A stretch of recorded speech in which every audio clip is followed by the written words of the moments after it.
I'm Becky Rossman. I'm the CEO of Neighborhood House, and I'm here with my friend Stacy Wolf. So we will both be writing for RAGBRAI to raise money for Neighborhood House's Meals on Wheels program and to feed our kids here at Neighborhood House. I am not a cyclist, but Stacy is, so she's going to share with us what we need to do to prepare. Great. So you have a bike? I do have a bike. That's a good start. All right. And what kind of bike is it? So Little A's hooked me up with a hybrid. Oh, nice. Okay. A hybrid bike. So you're going to be very comfortable when you're riding. I would hope so. So far, it's not comfortable. Well, you need to ride some more. Okay. So, yeah, but it's really important. So RAGBRAI is, I don't know, 7 or 8 days. It all becomes a blur after about the third, but it's a lot of time in the bike and on your saddle. So you need to make sure to take good care of yourself because you have to make it through the whole ride, right? 427 miles. Thank you.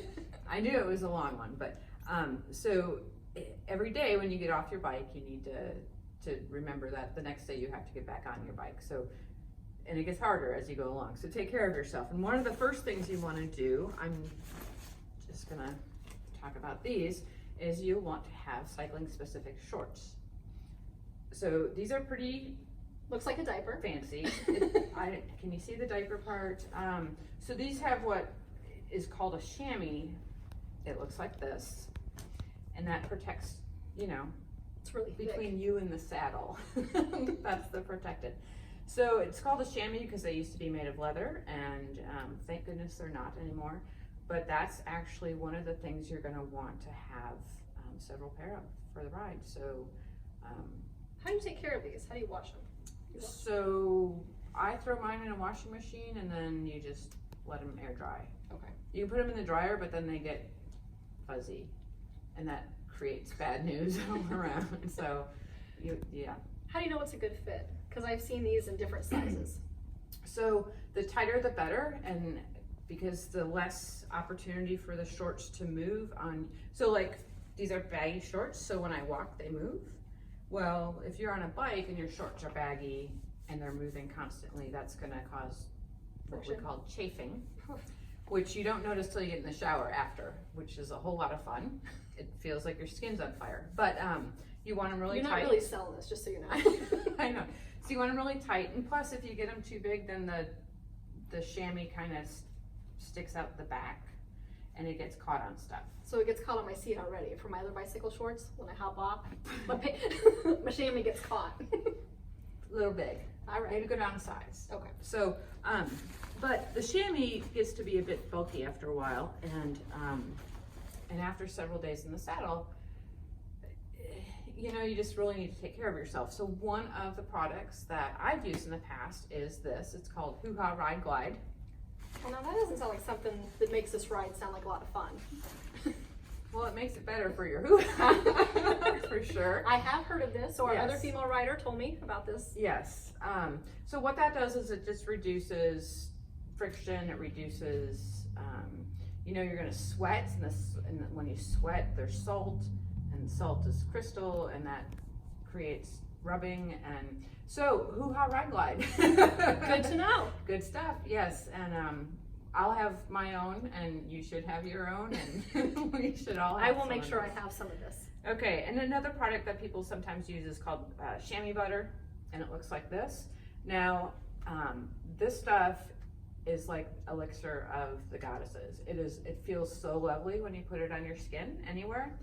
I rode a 400-mile ride one year, and I was on a recumbent, which is a bike where you're back like this, and I got sunburn on my legs. And so I put that all over my legs because it felt so soothing. And the next day I went out and I didn't sweat because that had clogged all my pores and I had heat stroke. So don't put that anywhere else except. Wait, now is this where in you your ended up chamois. naked in the church? Oh, you want the whole story? So Yeah, I think you need to tell the whole story. Yeah, so I was riding and I felt cold, and it was about 100 degrees in Minnesota, and I had the chills when I stopped, and so they asked me to say the alphabet, and the only letter I could remember was A. And so thank goodness for nurses, because one of the SAG wagon people was a nurse, and she dragged me into the local, it was a church that was the closest building with air conditioning, and stripped all my clothes off naked in a church, and I just remember being ballistic because I'm like, I can't be naked in a church. There's something wrong with this. And anyway, she helped cool my body down, and my temperature got up to 105, but I lived, which I was very thankful because that was very dangerous. That is dangerous. Which is something we're going to be up against in Iowa in July, is heat and corn sweat. Now I'm from the corn town, so I should be all right. Okay, so you understand corn sweat? I do. Okay, good. All right. So other things you might need, you're gonna spend a lot of time in the handlebars. So your hands are gonna be out like this, and there's gonna be a lot of pressure because your hands absorb all of the bumps in the road. Now Iowa does a great job of repaving the roads. As a matter of fact, close to Centerville, I watched them last week pave a bike lane. They ripped out one lane of tar and put a brand new lane down just for bikes. So it's not like the potholes in Illinois? Right, right. Okay. No, they actually, it's fabulous. But you're gonna get a lot of vibration. So here, these are padded gloves you would wear. You can put those on, and These fantastic things, and these little things pull them off, right? they do. Now what those That is do, nice padding. besides pad your hands, is they give you a really awesome tan line. So everybody knows you're a cyclist when you have glove When you have this. tan line, yeah. And then the shorts that come down to here. Yes, you get that tan line too. Absolutely. Looking forward to it. Yeah. And then the last thing, I lost one, but you'll want shoes. These will make your ride much more efficient. There's a clip on them, but it's actually clipless shoes. You clip into your pedals, and that way you're gonna get power. You know, when you ride your bike, you push down. Mm-hmm. But when you wear these shoes, you get power pulling up too. So you're using all of your leg, your hamstring, and your quads, and you get twice the power. I'm gonna need all the power I can get. There's a lot of hills in Iowa.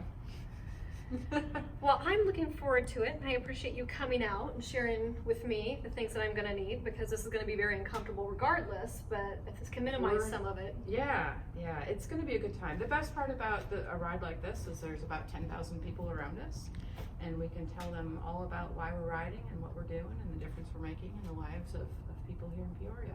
Well, yeah, and hopefully we're able to raise some money, because, you know, going through all this uncomfortable stuff, we are doing it for a reason.